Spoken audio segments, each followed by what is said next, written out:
Hey, hey. How's it coming? Alrighty, so I'm here. Oh, right. Okay, you're live. Yeah, go for it. Okay, so All I'm all right. You're good. I see you. You're live. Here, I'll give you a comment and you can check it out.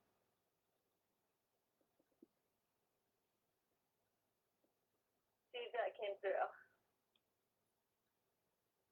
uh The comment that I just sent. oh, there it is. Yeah. Yep. Hey. Yeah. Yep. Yeah. So you're good. So just hang tight and you can talk to the viewers as they come through and let them know what to expect. All right. All right. I'll catch you later. All right, thanks. Thanks. Bye.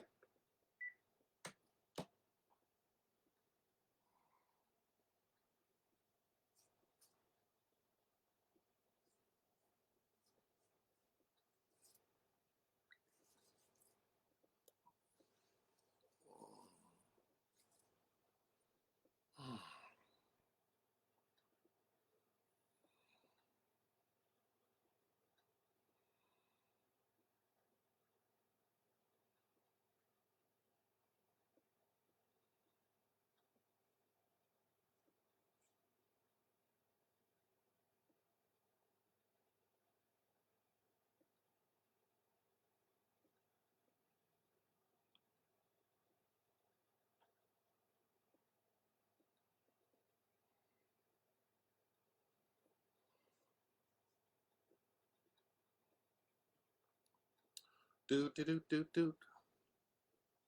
do do do do do do do.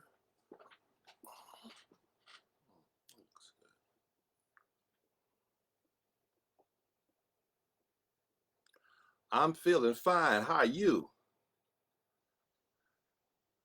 I can't hear anybody.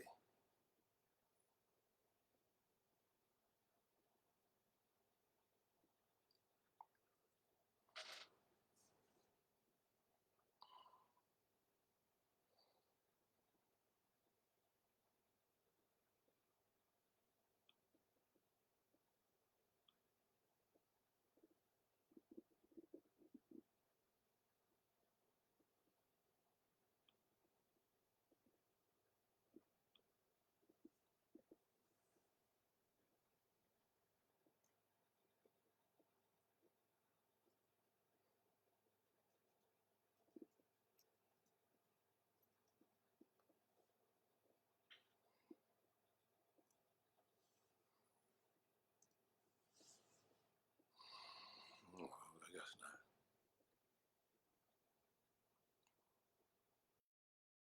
Do do do do do. Do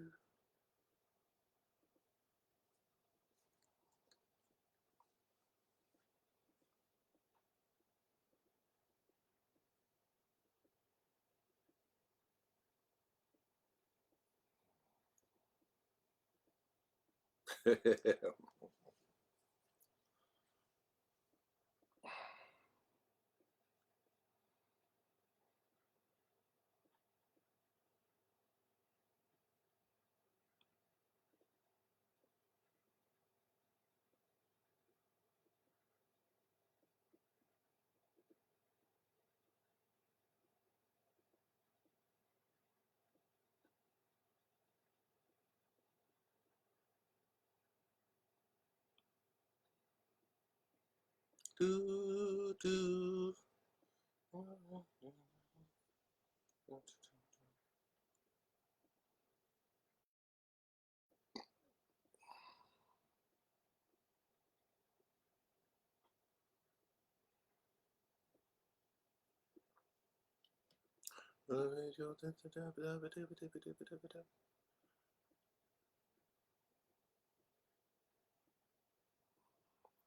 Set.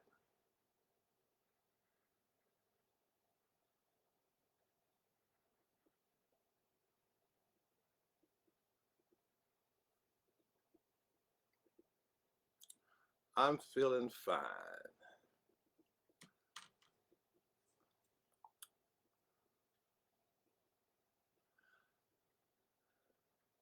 Jennifer, if you're out there, let me know when I'm supposed to start.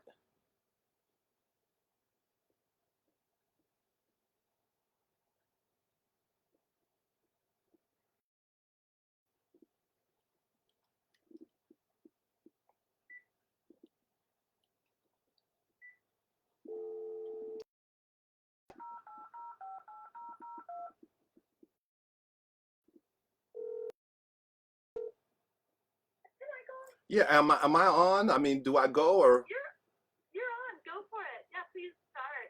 I think you got some people in the comments wondering what you're sharing with us. So Oh, okay, so I'm all right. Here we go. go ahead. Thanks. Bye. All right, y'all. How you doing? Michael D McCarty, storyteller, telling some stories today. I'm going to be sharing some stories, talking to you about the work that I do as a storyteller, talking about how the coronavirus has affected all of us, artists and everybody, because it is a pandemic and it has really, really affected everybody. So I'm going to share some stories with you. Um, I think the first story I'm going to tell you, for those of you who don't know, among other things, I work in California prisons. For the last 6 years, I've worked in a dozen California prisons doing my story creation workshop. One of the things I do is to show the inmates how to find, develop, and tell their own stories.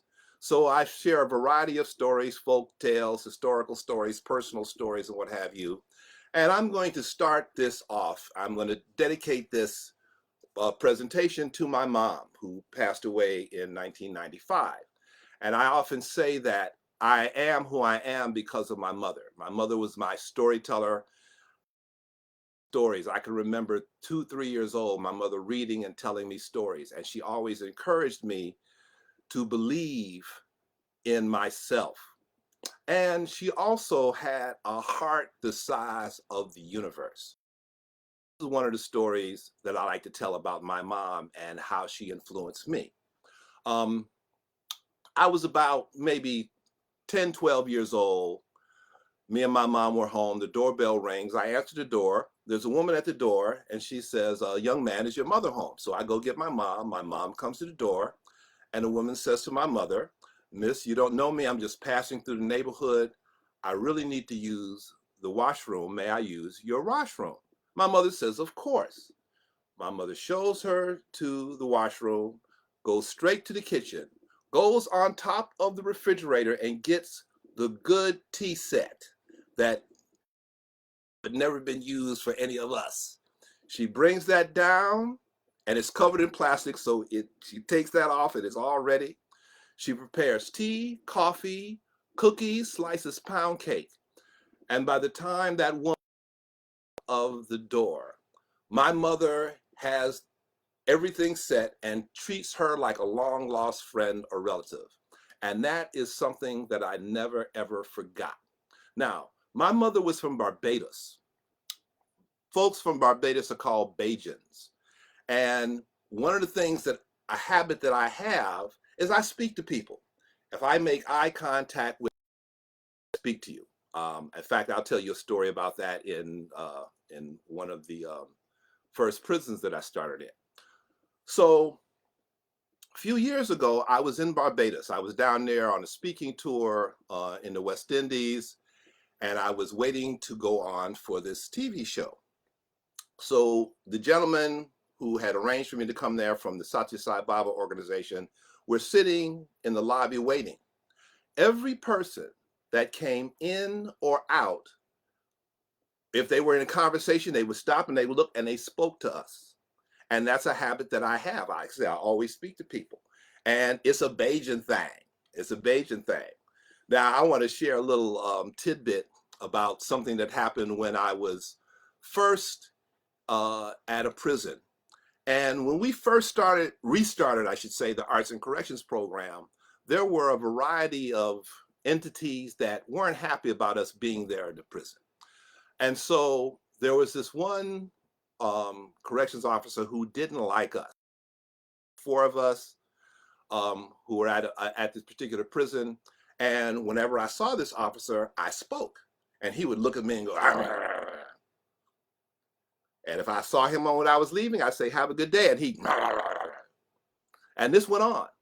And Quetzal, who was also with ACTA, one of my partners, we were all teaching our class together in the gym. He and some of the other guys would say to me, "Why do you keep speaking to this guy?" I said, "If he doesn't want me to speak to him, he should stop looking at me. Because if I make eye contact, I'm going to." So one day, the gym officer wasn't available. He hadn't come into work that particular day. So this guy had to fill in for him. And I know he wasn't happy about it. So during our lunch break, I went over and thanked him for filling in.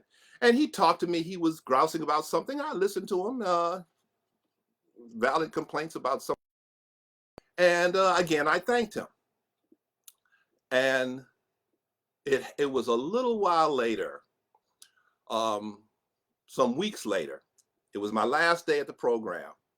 And as I was leaving the prison, approaching the entrance exit, he was coming in. And when I saw him, I waved and smiled. And he waved and smiled. I like, yes, I got him. I called my daughter, who was a teacher in Chicago. And when my daughter was very little, I would drive along Lakeshore Drive, and she would look out the passenger window, and if she saw someone, made eye contact with someone, she would wave at them. And if they waved back, she would say, "Daddy, Daddy," they waved back. So I called my daughter, I told the story, I said, Daughter, he waved back. That's just one of the little things that let me tell you a little bit of a story about my daughter. Now, there's a whole story that I do about my daughter called "That's My Baby." And if you go to YouTube, you can find my page, Michael D McCarty Storyteller, and you'll find that and a bunch of other stories. This story is called "That's My Baby." And I'm just going to share the ending of this story with you because I got a lot to share with you. This is when my daughter was graduating from college. So it was their graduation. And just before the graduation ceremony was about to commence, I pulled my daughter Carla to the side. I said, "Carla, it is my right, indeed it is my duty as your father to embarrass you at this wonderful moment in your life." I said, "When you go across that stage to get your diploma, I'm going to stand up and I'm going to yell at the top of my lungs, 'That's my baby!'" Now, my daughter knows me. She knows that I am going to do this. She knows that there is no escape. She said, okay, Daddy, but Daddy, please, Daddy, don't do your yell." What a great idea. So when my daughter goes across that stage,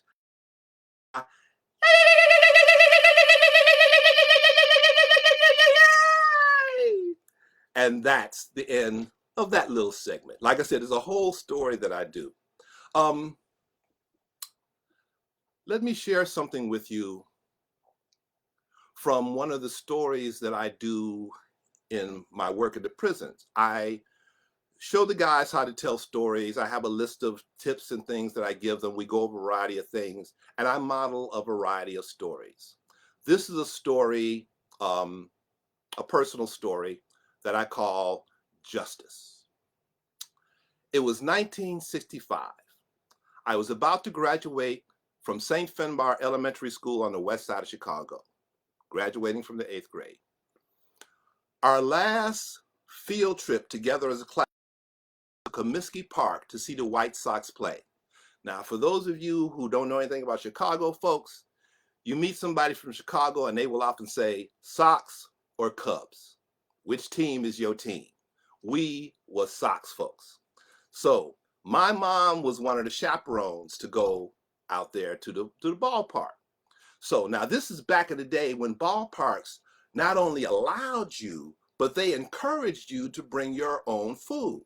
So my mom, who was one of the greatest cooks in the history of momdom, had a big old picnic basket full of fried chicken, coleslaw, potato salad, and a big old jug of my favorite flavor, Kool-Aid, red. Now, of course, when you get to the ballpark, You're going to eat the ballpark stuff. You're at the ballpark. You got to have hot dogs. You got to have soda. You got to have Cracker Jacks and all that good stuff, cotton candy. And I was skinny as a rail, but could eat all the food on the earth. So I'm chowing down everything, and it's wonderful. And it's a hot, humid day in Chicago. And my dumb butt is wearing a wool pork pie hat. Why? Because I'm a comic book kid. Batman had a utility belt. I had a utility hat. I had this hat stuff in it, and I had rope inside there. I had needles. I had flattened bottle caps like ghetto shriekins. So if I encountered some evildoer, I could take them out. So eating all that food, drinking all the sodas, drinking the red Kool-Aid, got to go to the washroom. Me and my classmate Gerard, we head down the ramp towards the washrooms. Now, like I said, it's a hot humid day. I'm wearing this hat on my head. Everything starts spinning. I passed out. Gerard goes and gets my mom. Mom comes, security comes, and they take me to the little infirmary inside of Comiskey Park. It's a little place, not much bigger, a little bigger than the room that I'm in right now. And there was a nurse, very nice nurse. I remember, I see her very, very vividly. She was wearing all white, very starched white. She was a heavyset woman with shocking red lipstick and very pleasant. And then there was the doctor. How shall I describe him? Racist, Ku Klux Klan, Nazi kind of guy. He's coming in, he's being rough with me, he's being rude to my mom. He's asking my mom if her 14-year-old son is shooting heroin. And he's being very with me. I'm laying there at the table semi-conscious. Well, I'm taking all this in. Finally, he reaches in his coat pocket and pulls out a tongue depressor. My mouth, tongue depressor in my throat. All them hot dogs, fried chicken, Cracker Jacks, Kool-Aid. I got the ceiling and all four walls of that little infirmary, and it all ricocheted off that doctor's face. And that's what I call justice. Now, for those of you watching, many of you have probably never been to Chicago, if any of you have. And I'm pretty sure none of you have ever been to Comiskey Park. It was torn down centuries ago. But as I told that story, you saw a ballpark. You saw that picnic basket. All of those scenes. In fact, one of the things I talk about in my workshop is that stories lead to stories. Maybe in you remember the sporting event that you went to, or any kind of event, because the thing that you remember can have no direct relation to the story that you've heard, but something in that triggers something. And what happens in my class is I'll go around and I ask folks, what have they remembered? What memory came up for them as they were listening to whatever story I'm telling at any particular time? That's stories. Now, like I said, I have this whole list of story telling. Stories lead to stories. We have these things in our minds, these stories in us, and a lot of times they're buried and something comes up. Now, what I do in my workshop, the heart of the work that I do is an exercise called titles. Now, titles of my own creation. I created this exercise. It's how I wrote my book. Still working on the book. I hope my publisher's not out there giving me dirty looks. But it was how I wrote my book. Here's how it happened. For some years, I decided that I wanted to write a book. Now, you have to understand that for many years, or 20 years, I had writer's block. So that was more than a notion to talk of me writing a book. So I decided I wanted to write a book. Next subject is, what am I going to write the book about? And I was unsure. I had all these things that I'd done in my life. So one day, remember, I'm in Los Angeles, and there's a bookstore called the Bodhi Tree Bookstore, spiritual metaphysical bookstore that was quite famous. Shirley MacLaine mentioned it in one of her books, and people came from all over to go to this bookstore. And I was a regular there. I spent so much time there. Many of the employees thought I used to work there because I knew everybody. So when I would go off on my trips and what have and travels, I would come back and I would share my stories with the crew at the Bodhi Tree. Now there were two stores. There was the used bookstore and the new bookstore. So this particular day, I'd come out the back of the used bookstore and I was going into the reception area, the receiving area of the new bookstore. And there was this friend of mine named China. I'd known China as long as I've been going to the bookstore. And we often spoke, but we rarely had a one-on-one conversation. It was usually me and some other people and me running my mouth. So China, I say hello to her and she says hello to me and she says, Michael, you should write a book about how you maintain a positive attitude with all of the crap you've been through. So, ding, I had my message. So I decided the title of my book would be Life is Too Short to Feel Bad. The ups, downs, and sideways of the life of Michael D McCarty. So now I know what I want to write about. Now, next step, what are going to be the various chapters? So this is where this title, I sat down with a legal pad of paper and I just started thinking about my life. And when I thought about a particular incident in my life, like that incident with the doctor at Comiskey Park, I would give that incident a title and I'd write the title down. And I did that till I had, I think, 50 or so titles. And then I picked about a dozen or a couple of dozen of those to be the chapters in my book. Now, that's something I share that exercise for all of you, especially those of you who want to write. But it's amazing the things that have come up, the little tidbits and things that have come up. Now I want to share a folk tale with you. This is one of my favorite folk tales. I've been a professional storyteller since 1992. I'll tell you a little bit about that also in a bit. And I came across, my specialty is African American history and culture. And I went to a storytelling event. This is within days, if not weeks or days of my deciding to become a storyteller. It was an event that was put on by Leslie Perry and a group of African and African American storytellers right after the rebellion here, after the Rodney King incident in Los Angeles. And this gentleman, Akoni the story man, told this story. This is a story of High John the Conqueror. These were stories that were told during slavery times, but unlike the Brer Rabbit-like stories, which also originated in Africa, these stories were only told amongst the slaves themselves.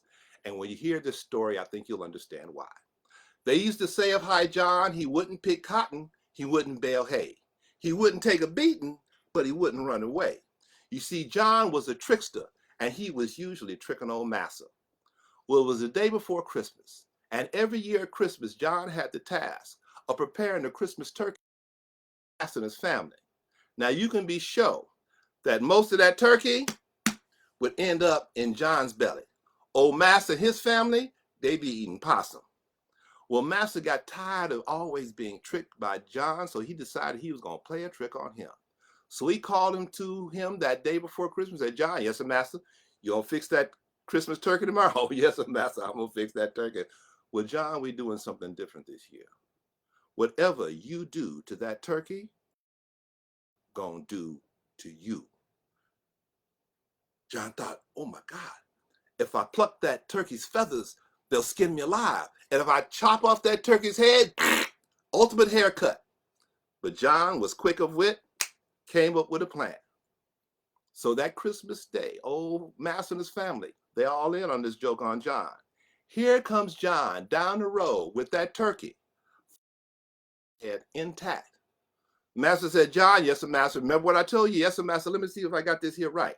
Whatever I do to this here turkey, y'all, all y'all, gonna do to me. That's right, John. What you, I'm gonna show you. He picked that turkey up, set it up on the porch. He grabbed that turkey by the tail feathers, raised those tail feathers up, and kissed it smack dab in the butt. Then he turned to old master and his family, flipped up his coattails and said, y'all take your time now. I ain't going nowhere. And that's the end of that.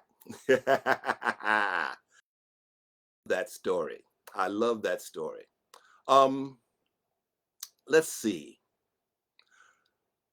So many stories, so little time. I want to share something about the work I do in the prisons. As I said, I'm there to show these guys how to find and develop their own stories. Let me tell you one of the stories that came up out of one of my classes. So in my class, everyone tells stories. They tell stories from day one.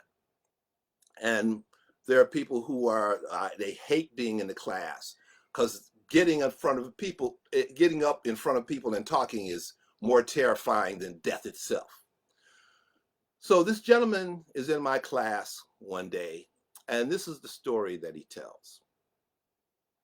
He'd come to prison. He'd been in prison as a youth, got his life together, did something a little knuckleheaded, and ended up back in prison. It was a non-violent crime, but he received a sentence of something like 25 to life. So he's going to court trying to get this case thrown out. And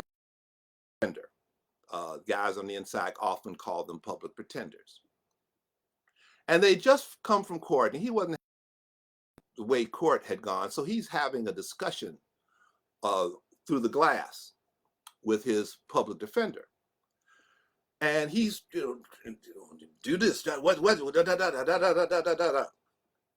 And the public defender's not responding, seems to be uninterested. Finally, in frustration, he said, look, man, I'm done with you. You're fired. Public defender starts laughing. He said, you can't fire me. You didn't hire me. I was appointed. See you in court. Well, this man who I had been told did not have a sixth grade education went to the law library in the prison, and he figured out how to fire that attorney.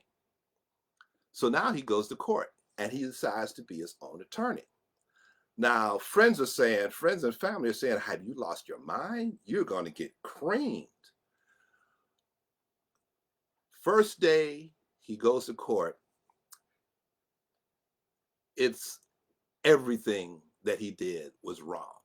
He yells at the judge, he yells at the prosecutor, he calls one or both of them racist and what have you. And the judge had the presence of mind to say, you lost your mind. We're going to take a break. And we'll come back and see if you can get your mind right. Now, during that break, he realized that, and he calms himself and he starts going through his paperwork. And he finds that the prosecutor has kept information from the judge. So when he goes back, he apologizes to the judge, he apologizes to the prosecutor, he apologizes to the jury, and he thanks the judge for giving him a minute to cool down. And he says, and by the way, Your Honor, the prosecutor has kept some information from you. The judge says, what? Now, I think it was about 2 more years of him representing himself, and he got his case thrown out. Now, here's a part 2 of that story.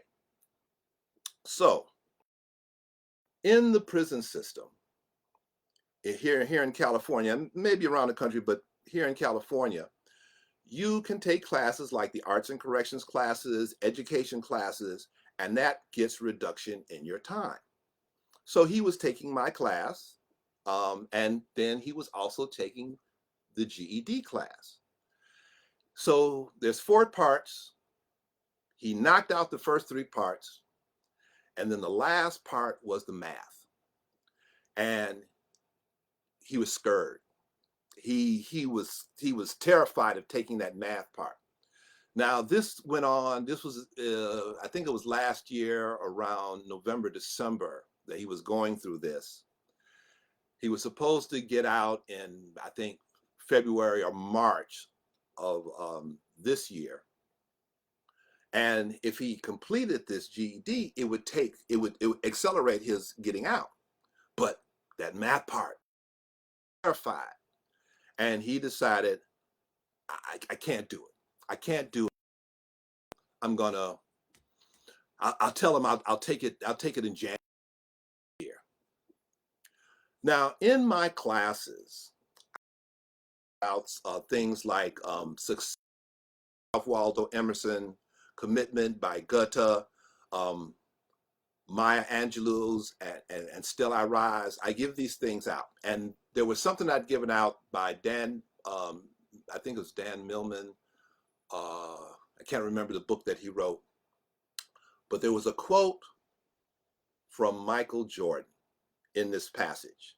And it said, "You miss 100% of the shots that you do not take." And this is a handout that I'd given in this class that this gentleman was in. The morning that he was going to go and tell them that he was going to take the test later, the math portion of the GED test, that handout was somewhere prominent. And he saw it and he read it and he decided, I'm going to take my shot. And he took his shot. He took the math portion of the exam. He passed the exam and he got out. He got out like a few weeks later, I believe. I love my job. I love what I do. It's an amazing thing to be able to help folks. It's absolutely an amazing thing to be able to help folks. I want to share something with you. I mentioned it. Much of the stuff that I give to the inmates, pardon my belly button, glad I'm wearing pants, is Ralph Waldo Emerson's success. And I'd like to share this with you all. To laugh often and much, to win the respect of intelligent people and the affection of children, to earn the appreciation of honest critics and endure the betrayal of false friends, to appreciate beauty, to find the best in others, to leave the world a bit better, whether by a healthy child, a garden patch, or a redeemed social condition. To know even one life has breathed easier because you have lived, this is to have succeeded. I read that, God, I think it was in the 80s, the first time that I read that. And I loved it. I loved it. And this is usually the second day of my class, we go over this. The first day we do Goethe's Commitment. That's hanging around here somewhere. But this we go over on the second day. And the thing that I love about this is that there's no mention of money. There's no mention of power, status, or anything like that. Everything that's mentioned, to laugh often and much. And when I saw that, I loved it. But everything here are things that anyone can do to appreciate beauty, to find the best in others, to leave the world a bit better, a garden patch, a redeemed social condition, a healthy child, anything like that. These are things that will elevate us all, make us all better people, and help make things around us better. I want to share another, this is just something silly. I'm into silly. I have a t-shirt, like my t-shirt, I'm into t-shirts.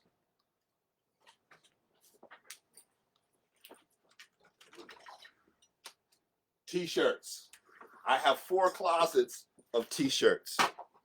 I can go an entire year and never wear the same t-shirt, which is something of a hallmark in my classes now. The guys who have been in my classes, I have guys who have been in my classes all the 6 years that I've been doing these programs.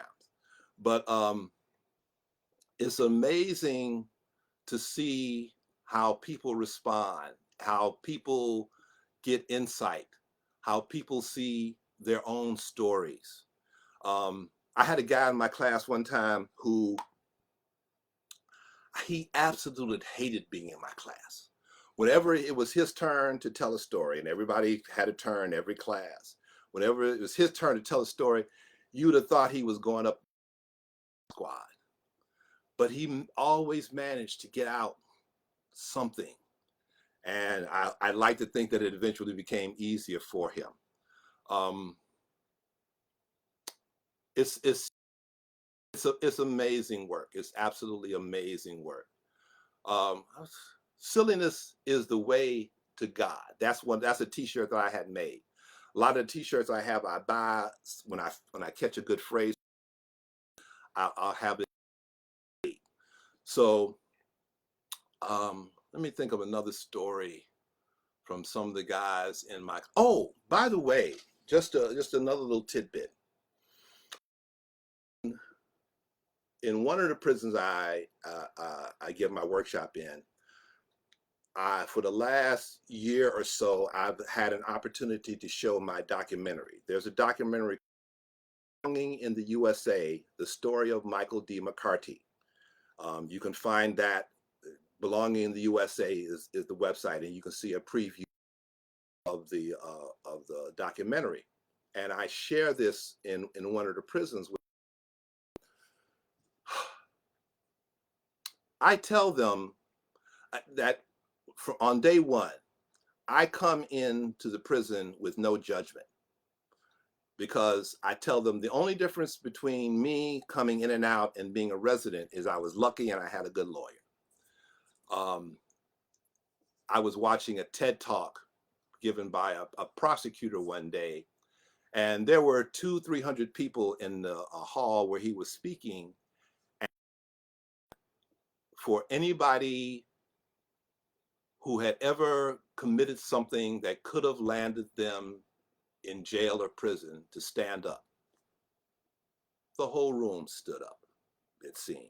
I don't remember anybody sitting down, because we've all done things. All right. So I tell the guys that I come in here with no judgment, and I share my stories. I share my ups. I share my downs. I still share the brilliant things as well as the stupid things in my life. And we talk about yin and yang. We talk about the Tao, and how there's a quote from a storytelling friend of mine, Antonio Sacre. It's a maybe Cuban quote, and the essence of it is, there's nothing bad that happens that something good does not come of it. There's nothing bad that happens that something good does not come of it. And that's the story of my life. I've gone through a variety of things. In the 60s, I was involved in the civil rights and the Black Power movements. I was a member of the Black Panther Party. I was in the Army. That's a whole bunch of other stories. You can see it in the documentary. In the Army, came out. Got involved in the drug world. I was a drug dealer for a number of years. And I looked back on my life, and I can see how who I am, what I am, the way I am today, right now, is a sum total of all of the experiences of my life. Develop through obstacles. We develop through challenges. It's how we grow, how we become able to cope with the world. Because the world, the world can be rough. Everybody, it doesn't matter your race, it doesn't matter your financial status. All of us face challenges. A few years ago, there was an incident that happened in Sri Lanka. I pay attention to things that happened there because I spent some time there taking an acupuncture course back in the 80s. There was an attack, a terrorist attack on a hotel, and quite a few people were killed, including the children of a man who was, I believe, a billionaire. And when I discuss this in the class, I say, now, every one of us would love to have his money, but none of us would want to have his life, having had two of his children murdered.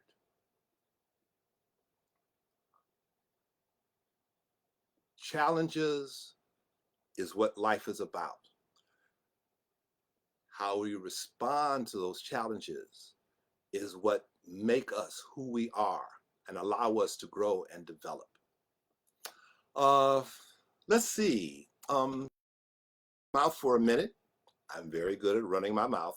As my website says, havemouthwillrunit.com.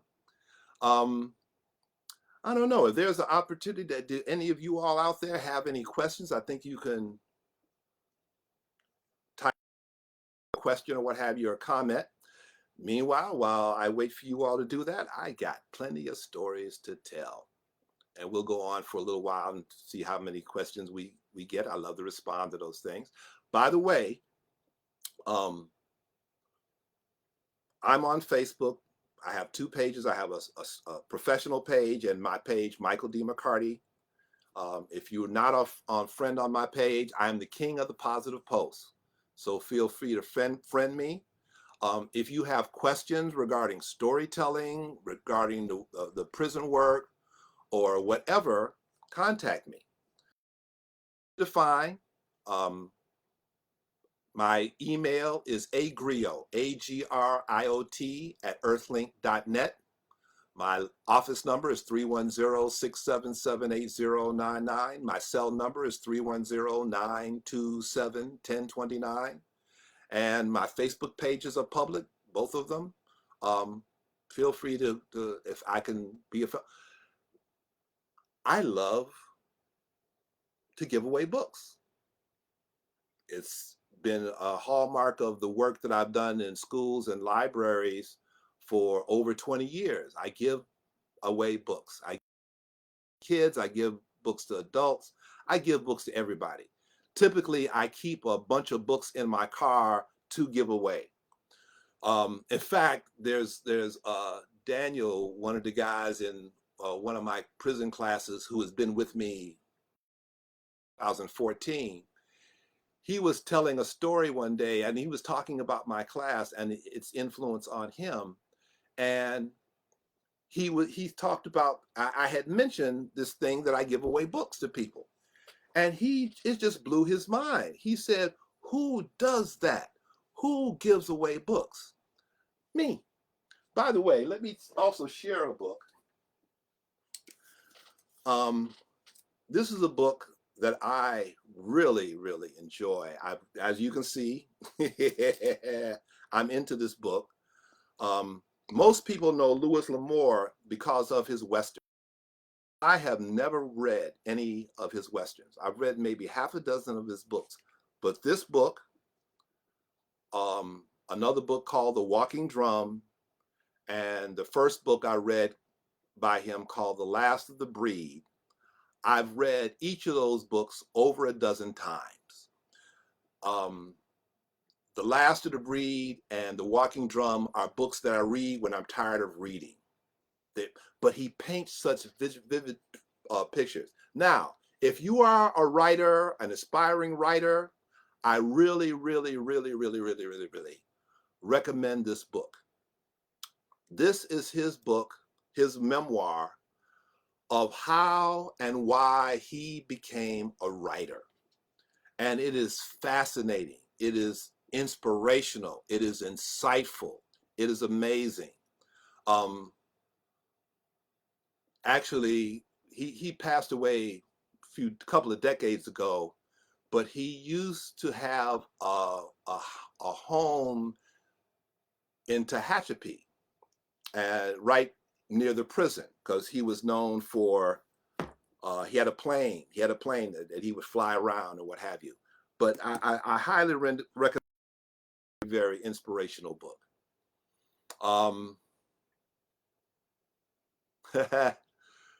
I got to tell you the story of how I got to reading Lewis L'Amour. It was the early 90s. I was with my second wife, and she was in the bedroom. I was in the living room, and I heard her exclaim, "That's the best ending ever." The book she was reading was The Last of the Breed. And I'm like, okay, I got to read this book. And so I'm reading the book. And L'Amour is amazing. He paints such vivid pictures.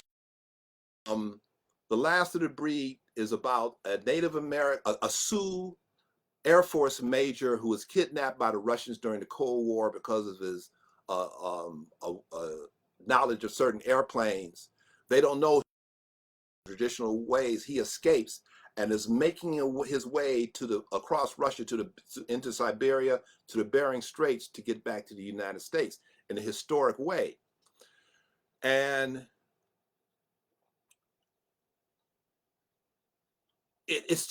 when it's cold, when he describes cold, you shiver. It's just like that. It's just so vivid. So I'm reading the book for the first time, and I'm on the second to the last page, and I'm thinking, man, this has got to be one heck of an ending. And then I turn the page, and I get to the ending, and I'm like, whoa. Now, like I said, I've read this book over a dozen times, and I still get excited on that second to the last page. I know what's coming, but it's really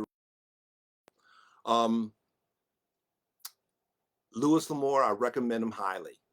Also, I recommend whoever you are out there giving away books. Give books to someone. You can give books to children, that's fine. I donate books to homeless shelters. All right. My neighbors, I just give away. It's a little thing that's not so very little. It's a wonderful thing. I got to tell you this story about giving away books, at least one, maybe two. So one of my neighbors, her oldest son was visiting, and he was with his girlfriend and her daughter, who was about 11 or so, 11 or 12, and this boy cousin, who was a year or two younger.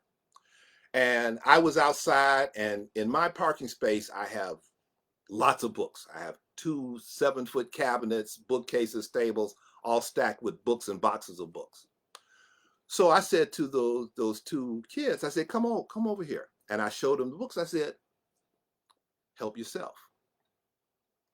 So they each took a few books, and I think I saw the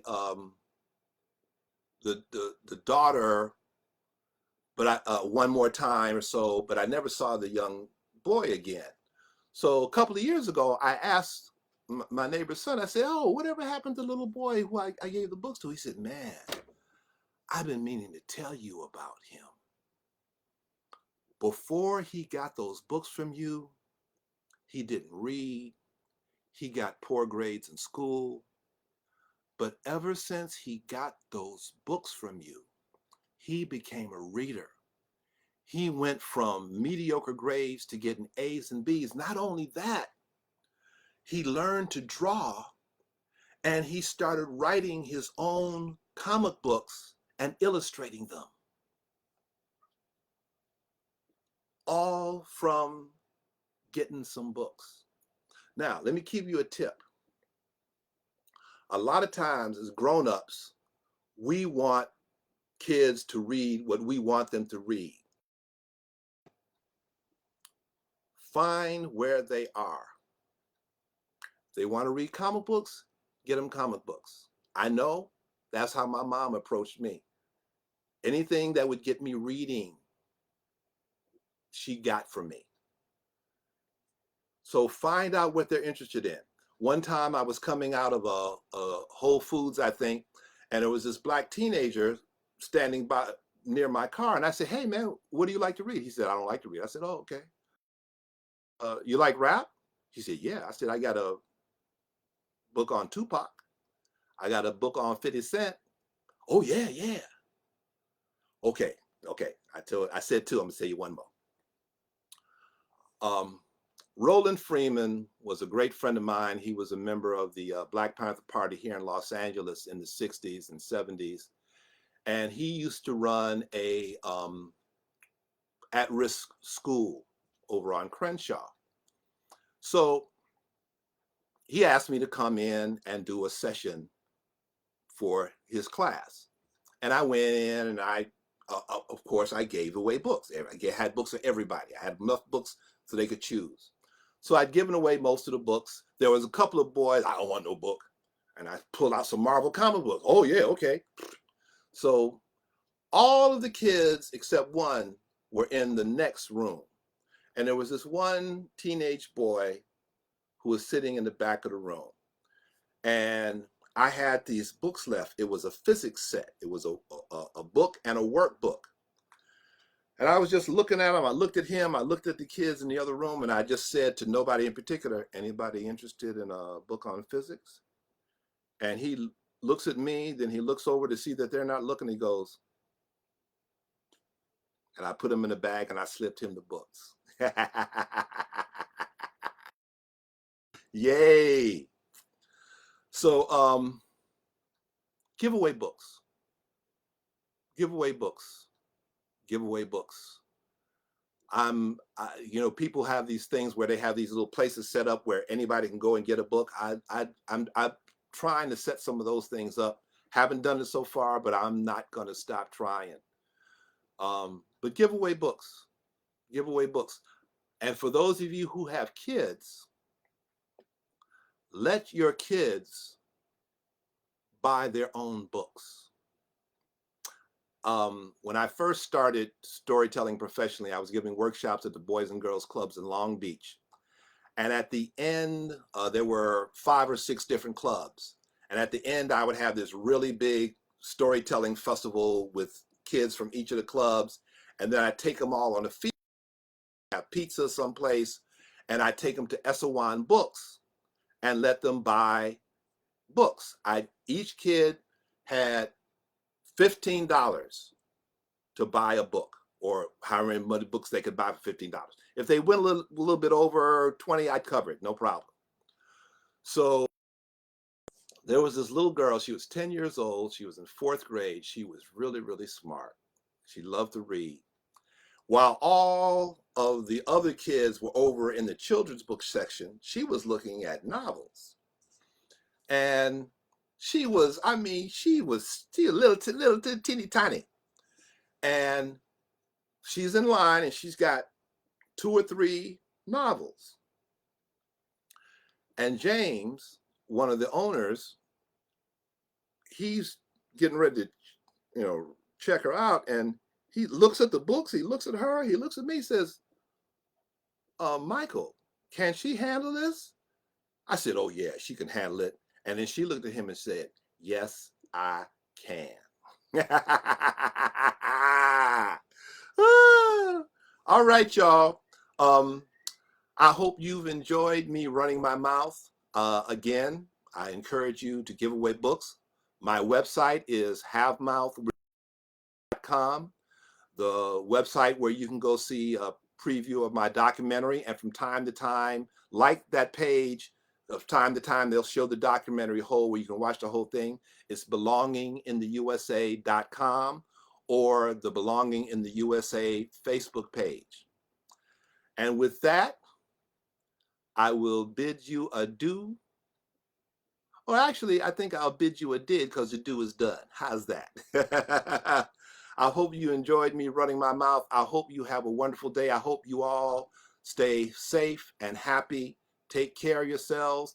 Check in on people. If you remember someone who doesn't get out much, check in, give them a call. It's all good. Have a day divine.